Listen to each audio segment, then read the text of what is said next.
last time I talked about art and beauty and took far too long. And this time, I know I'm supposed to stay within 25 minutes. So I'm going to do that. That's why I have notes, and now I have a clock, and I have all these things to help me stay on time. All right.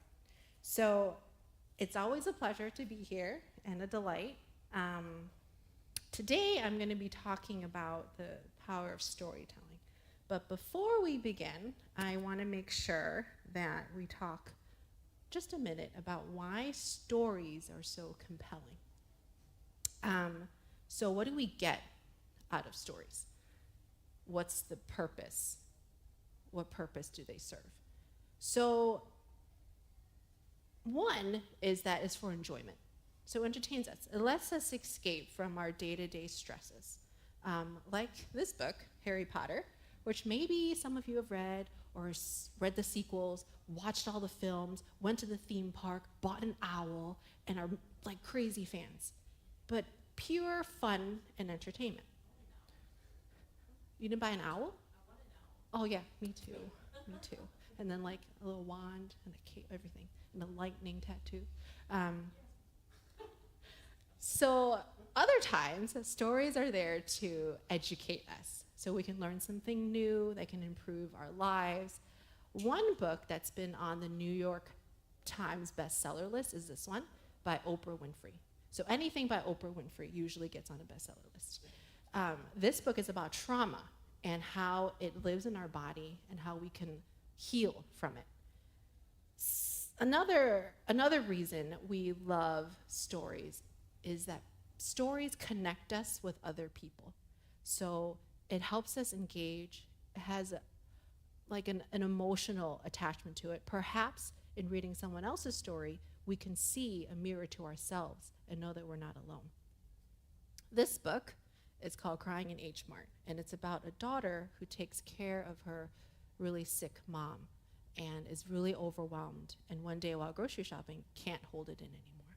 So for those of us who have been there, we know that when we're so stressed, even the most mundane task of grocery shopping can feel very daunting or triggering. So here we have all these compelling reasons to love stories, to read stories, to listen to stories. But why, Rebecca, are you here talking about stories? So you've been asked to come, and as a guest speaker, I feel like it's really important that I talk about things that I know. And Pastor Mark talks about things that he knows. And I know a lot about stories because I'm an author and I self-published my book. And through that process, I learned a lot about editing, what it means to tell a story well. And I wear a lot of different hats professionally. So as an educator, as a workshop facilitator, if I think about it, story is really the common denominator. In everything we do, when there's a story attached to it, we learn so much better, and the lesson is far more meaningful. And I've witnessed when people, listeners, are glued to a storyteller because they're just so good. And that's just like human-made stories, right? Like stories that we write as humans. So imagine how much better it could be when it's a God-made story. And that's what we're going to talk about today. So today, the goal is really to see the power of storytelling through Jesus, who's the GOAT. So if you don't know what GOAT means, it means greatest of all time. And if you don't think Jesus is the GOAT storyteller, we're going to go through it, and hopefully by the end, you're going to see why he is the greatest of all time.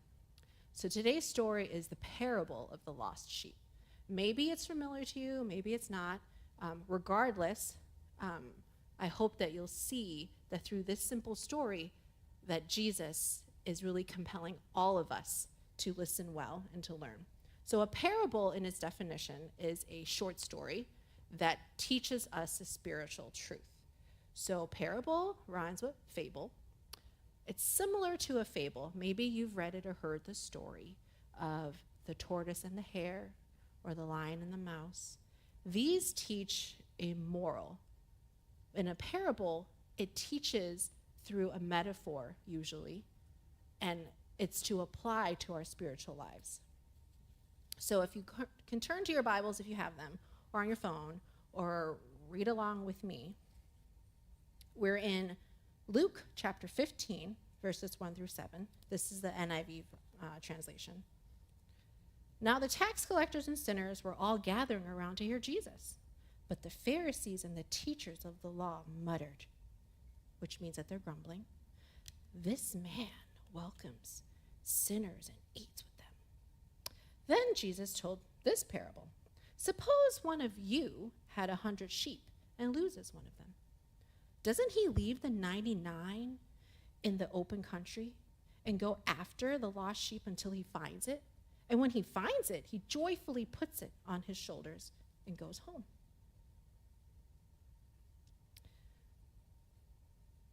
Then he calls his friends and neighbors together and says, "Rejoice with me, I found my lost sheep."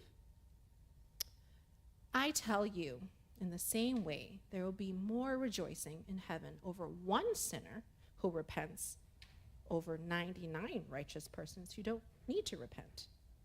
So in some translations, the word parable means picture story, sort of like a comic book or a graphic novel in modern time.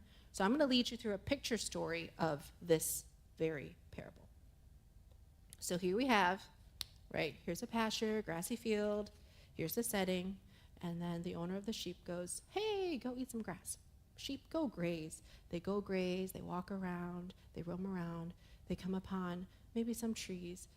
The owner does a count, sort of like on a field trip. Oh no, one is missing. Where is that one? Maybe that one is scared, but I also have to leave the 99 in order to find that one, or I can't. Bah. Maybe the sheep is calling for the owner. The owner finally finds the sheep, puts it on his shoulders, is so happy, and says, "Hey everyone, I found my lost sheep. Everyone, let's go party." So that's my retelling of the story in pictures. Now, if we think about stories, I want us to look at this quote. It says, "The best stories are the stories that any and everyone can understand and relate to." So it's a quote from a pretty smart person, and that person was my editor for my book that I wrote. It's called Moving in Forever, and it's a picture book about hospice care.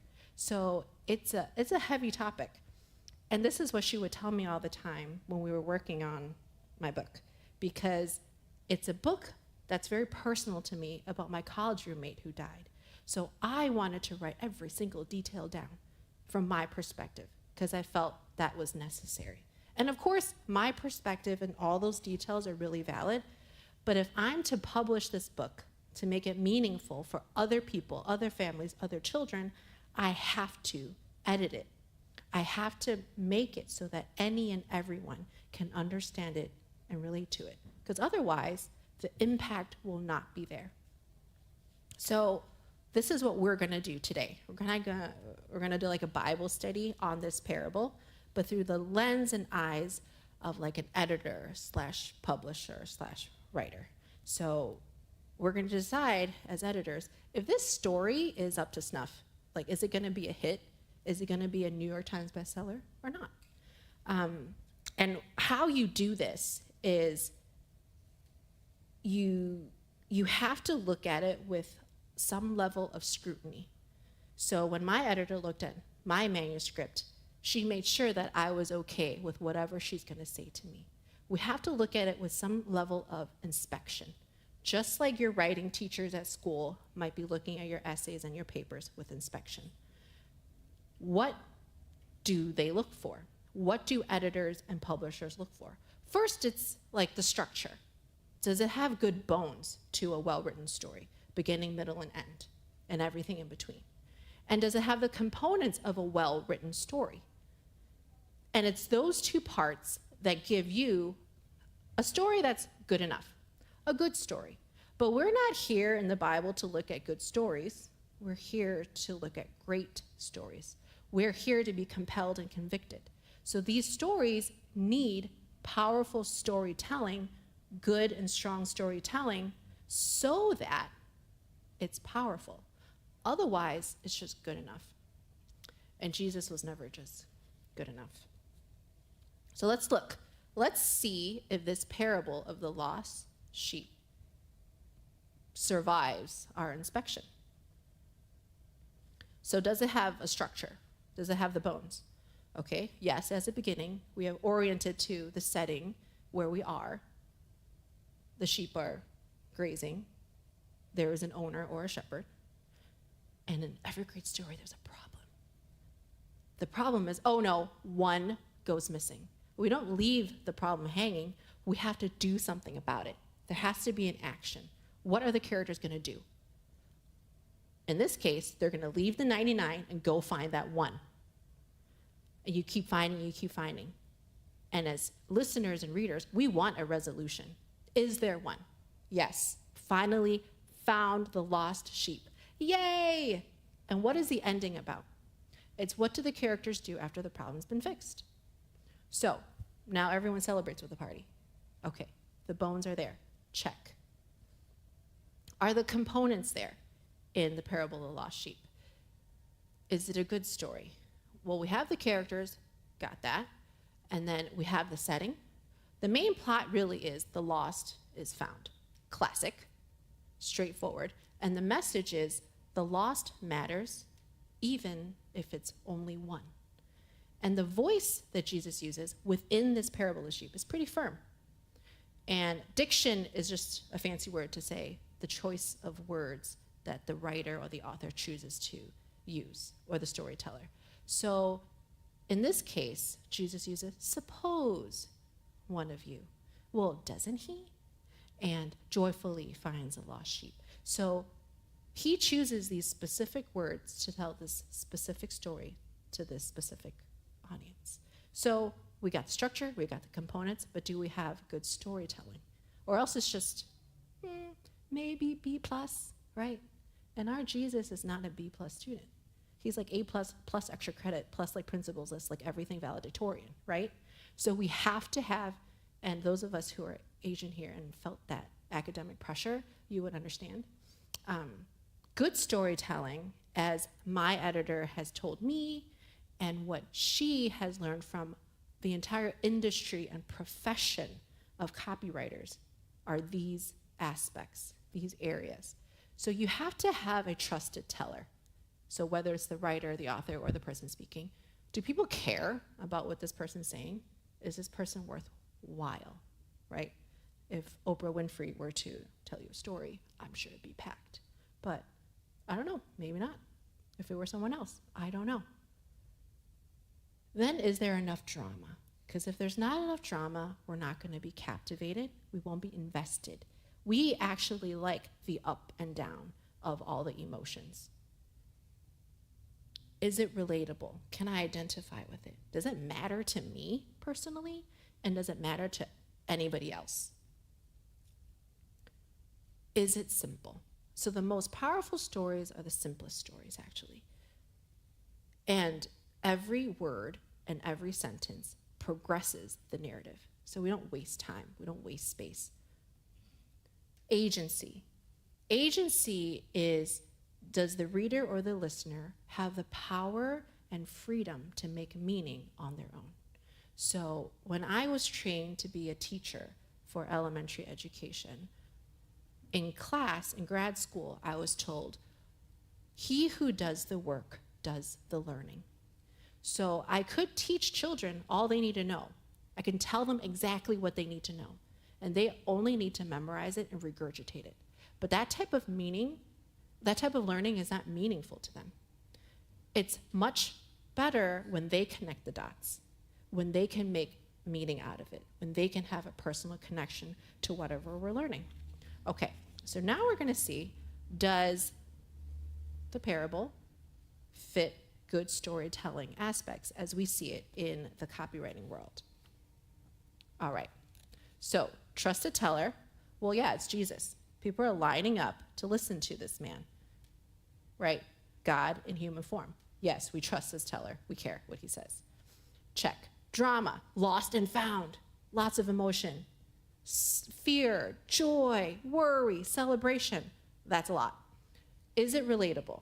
Now back then, herding sheep is pretty common knowledge, but just in case it's not, to these Pharisees, actually in the rest of the chapter in Luke, Jesus tells other lost and found stories, like the parable of the lost coin. Have you ever lost money? The parable of the prodigal son. Have you ever lost a child? So there is a lot of relatability here already. And is it simple? If you count the lines, it's maybe 4 to 5 lines of the story. You can't get simpler than that. And every single piece moves the narrative. And is there agency? So here is kind of tricky, because in the Bible, we don't know if what these Pharisees or these religious leaders said after listening to the story. The Bible doesn't say necessarily. They didn't say if they stood up and clapped or they stood up and left. It doesn't say. But that's the beauty of agency, isn't it, for us? Because we have the ability to make meaning out of it for ourselves. So, looks like check, check, check. We have it all. Now I'm going to share with you another quote from a very wise person. Sometimes we need to zoom out a bit to see the bigger picture.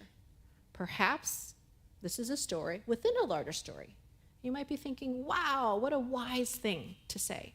And you're wondering who said it. Well, I said it. I say it to my kids all the time. Because as you know, I'm a teacher, I'm an artist, I'm an author. So I'm pretty much like a teacher nerd mom to my children. And I wanted to show you how we at home read the Bible and read stories and look at it with inspection.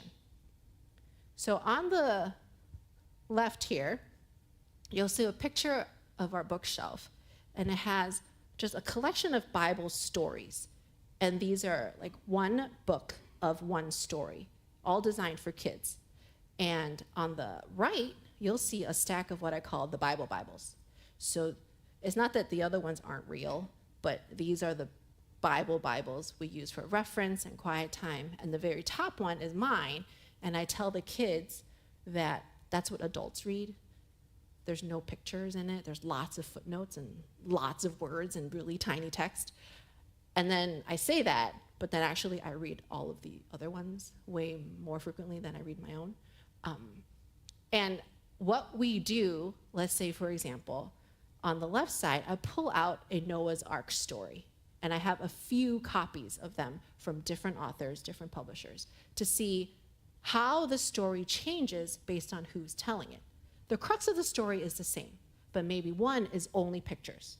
Another one, maybe they take out a little bit, but we don't know that until we go to the right and pull out a Bible and look at what is the bigger story, what is the bigger picture. Because these are not standalone stories, is what I wanted to make sure my kids understood. Noah's Ark is not a standalone story. Easter is not a standalone story. They all fit into a larger context, a larger story inside the Bible itself. And it's the same for this parable of the lost sheep. So it's part of a larger story. But it really depends on like how far you zoom out, right? So we have the parable of the lost sheep. If we zoom out like maybe 25%, there's actually another story that's being told of Jesus teaching. It's Jesus' teaching story. And if we zoom out even more, all of Jesus' teaching story are in the New Testament.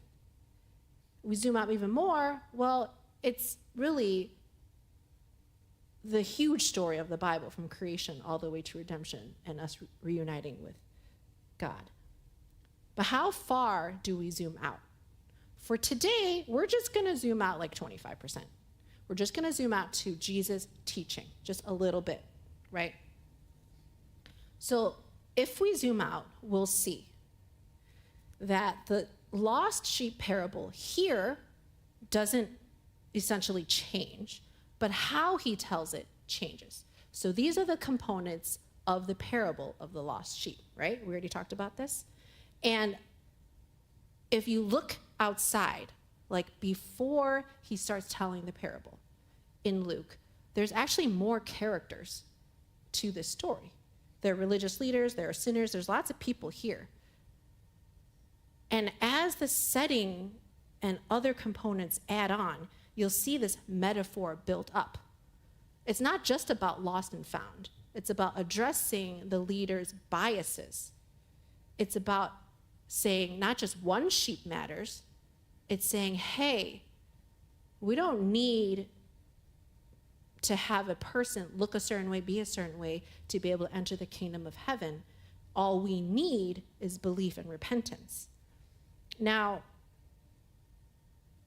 even though within the parable of the lost sheep, Jesus' voice is firm, I want to say that outside of that storyline above it, he's actually pretty clever and witty.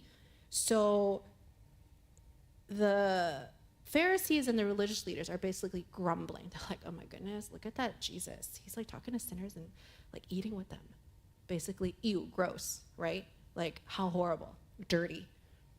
Jesus doesn't really like respond to that directly, but you can see by the words he chooses, he just tells them a story. He's like, well, there's just going to be more rejoicing for that one sinner who repents than all 99 righteous people who don't need to repent. Wink, wink. Like, who are these 99 righteous people? And I found that really genius because he didn't really have to say anything. And it's like, mic drop. And it reminds me of my grandma because she used to do that to me. So she used to tell me these stories in order to get me to do or not do something. A typical story is, well, it's all in Chinese, but in English it goes, once there was a child who swallowed a watermelon and swallowed all the watermelon seeds. And 2 days later, a watermelon grew out of his head, period. And this is what she would tell me often whenever I'm eating watermelon or anything that has seeds. But she would change this story ever so slightly. So she'll change it like this. There once was a little child who swallowed so many watermelon seeds that a watermelon grew inside of her.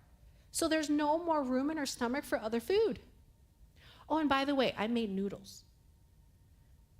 This is a response, an indirect response to my question of, can I have more watermelon?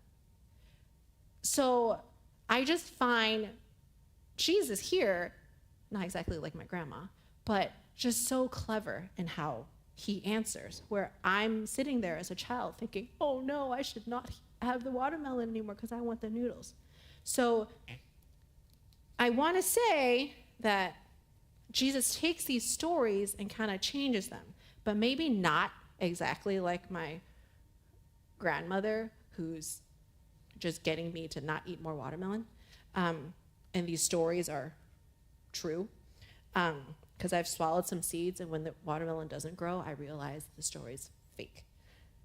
But I want you to see how Jesus tells the same parable, but in a different way, and if you can spot the difference. So we're going to go to Matthew, chapter 18, verses 1 through 6, NIV. I am going to read them, and you can read along with me.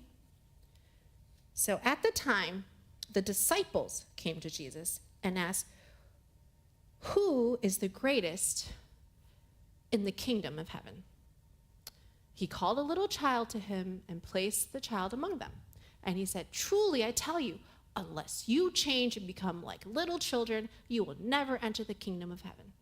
Therefore, whoever takes a lowly position of this child is the greatest in the kingdom of heaven. And whoever welcomes one such child in my name welcomes me. If anyone causes one of these little ones, those who believe in me, to stumble, it would be better for them to have a large millstone hung around their neck and be drowned in the depths of the sea. I don't know if Jesus actually said it like that, but that's how I hear it. Skipped a few verses, Matthew 18, 10 to 13. See that you do not despise one of these little ones, for I tell you, their angels in heaven always see the face of my Father in heaven. What do you think? If a man owns 100 sheep and one of them wanders away, will he not leave the 99 on the hills and go to look for that one that wandered off? And if he finds it, truly I tell you, he's happier about the one sheep than about the 99 that did not wander off. In the same way, your Father in heaven is not willing that any of these little ones should perish. So I'm getting the message here. And I've never even tended sheep. I don't even enjoy touching them. But I'll tell you, as a parent, losing a child is one of the worst possible nightmares. And when my family were in seminary, we lived in graduate housing, I thought I lost my eldest son, Tyson. He was only not yet even 3 years old, and we were out in the back, up on a hill, playing. I turned around, picked up my younger son, Ethan, who was barely 1 at the time, and in a split second, Tyson was gone. I could not see him anywhere. And this is in Deerfield. It's not like there's like crowds and like it's like Deerfield, suburban Chicago, but he's nowhere to be seen. And it felt like time stood still forever. And I could hear my heart beating so fast, and it was like coming out of my body. So I had to decide, do I leave Ethan to go find Tyson? Which is hard to do because he's barely 1. So I left him with other children and told the children to watch him like a hawk while I look for Tyson. And I'm screaming and screaming. And I'm so loud that all the other seminary students drop their books, come out of their dormitories into the field going, "What's going on? I lost Tyson." And then everyone's looking for Tyson. We're at the soccer field, the football field, the playground, inside the slides, in the tunnels, in the forest, everywhere, in the crosswalk, everywhere. No sign of him. I am starting to panic. The worst comes to mind. Oh my goodness, he was abducted. I don't know by what, a coyote? I'm not sure. But in my head, it was like worst possible thing. I go around the apartment building and I see him there. He's just sitting on the step waiting for me. I run to him and I grab him and I'm rejoicing inside to tears. I pick him up and I just run around everywhere. I found him, I found him, I found him. And everyone is celebrating with me. So if you ask me, was I glad and happy that Ethan didn't wander off? Of course. But was I happier that I found Tyson? Most definitely, right? So even though I've never herded sheep, tended sheep, or even want to touch them, this story I get. I can relate to it. I identify. Because you see, the parable of the lost sheep, as told in Luke, did not do that to me. I didn't think of that. Because there was not that whole section about Jesus talking about how important children are, right? It didn't hit me in the same way. So if we look at this, the components within the components of Mark, you'll see that he actually uses a different voice because his disciples are basically bickering. Who's better? And I experience that all the time with my children. Who's better? I'm better, I'm better. No, I'm better. No, you're not. Yes, I am. The point is, there's a bigger plot. He's settling the rivalry between them with this parable. And he's saying, all you need to do is be like children. But I want to also highlight, he's pretty casual in when he tells the parable, but he's pretty disciplinary when he tells them about children. And here's the tone, unless you change, you're not going to get this. And it's about my Father and your Father. In Luke, Jesus didn't do that, right? He didn't say your Father, my Father. He used heavens. There was no personal relationship there. And also in Luke, he says, suppose one of you owned 100 sheep. In this one, he said, suppose a man. Well, why? Why are there these differences? Because it's a different audience. The disciples are not wealthy people. They would never own 100 sheep, right? But why does that matter? It matters a lot because within that context, it tells a storyteller how to modify the story to make it impactful for whoever's listening, right? And then later, he was also saying, you just have to be like children. So in that context, I don't think that Jesus is particularly condemning,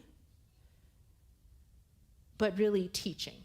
So if we take a look at those two zoomed out storylines side by side, let's compare them.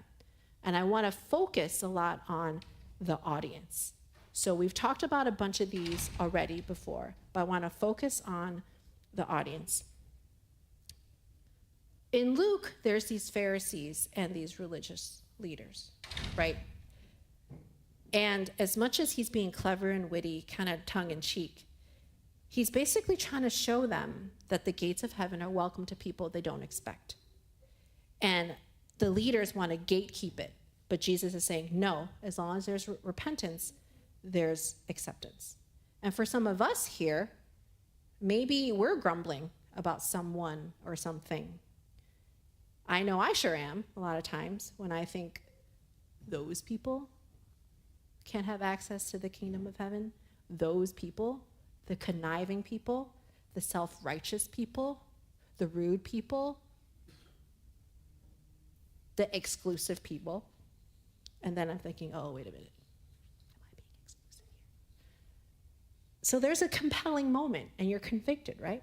Now in Mark, even though Jesus is directly talking to the disciples and teaching them, disciplining them, he told them to be like children, even though they were acting like kids, right? Ironically. But I don't think he was condemning his disciples either, but really helping them to solve their problem and their debate. And it's subtle, but actually not so subtle. Like if they're just like children, their father's not going to let any of them perish. So just chill out. And for some of us, maybe we think someone else is not deserving, or we're competing with those around us. Because after all, that's what society tells us to do. But I want to mark that actually, that in Mark, Jesus is also talking to children, because he invites a child in their midst. So the children might not be the active, direct listeners, but they're listening. As you know, if you ever have kids, you can say one thing and they hear it and they'll repeat it.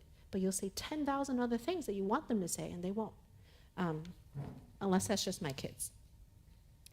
And I wonder, when these children are listening to what Jesus is saying to the disciples, if they feel comforted.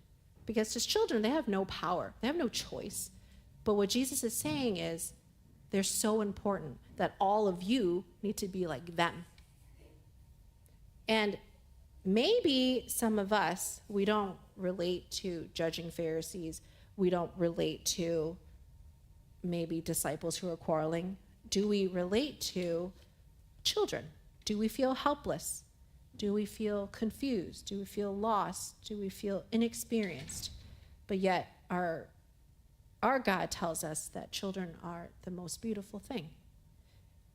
And what we see here is that bottom row, agency.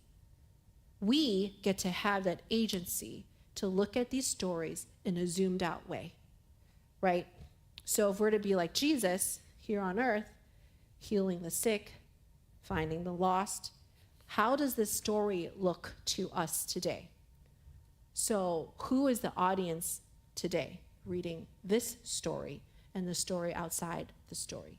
The audience meaning you and I here, right now. So ask yourselves, what context are you currently in? Are you in a place of a lot of turmoil, decision, chaos? Are you in a state of jealousy or unforgiveness? How does that affect how you hear the story? We're not just one of these sets of audiences forever. We can be all of them at different times in our lives. So maybe there is a lost sheep in your life. Maybe there's a need to reconcile that. Or maybe you think you deserve more than that person. Or could that lost sheep be actually you? Are you feeling lonely and scared or helpless? But remind yourself of what the parable says, regardless of audience and context, that each one matters. Every single one. You, me, every single one of us. matter. So in summary, the goal was to help you know the power of storytelling, which I hope I made that point, and that you realize that Jesus is the GOAT. If not anything else, Jesus is the GOAT. But I also want you to know that this is like one story, right? This is the lost sheep, one story that is inside like a zoomed out story, right? That is inside an even bigger story. So I am really excited and looking forward to continuing diving into these stories with you as we move along. Next week, I'll be here. We'll talk about another story. And so far, that's the end for me today. But if you have any stories you want to share with me, you want to hear more of my stories, feel free to find me and contact me. But that's all I have for you today.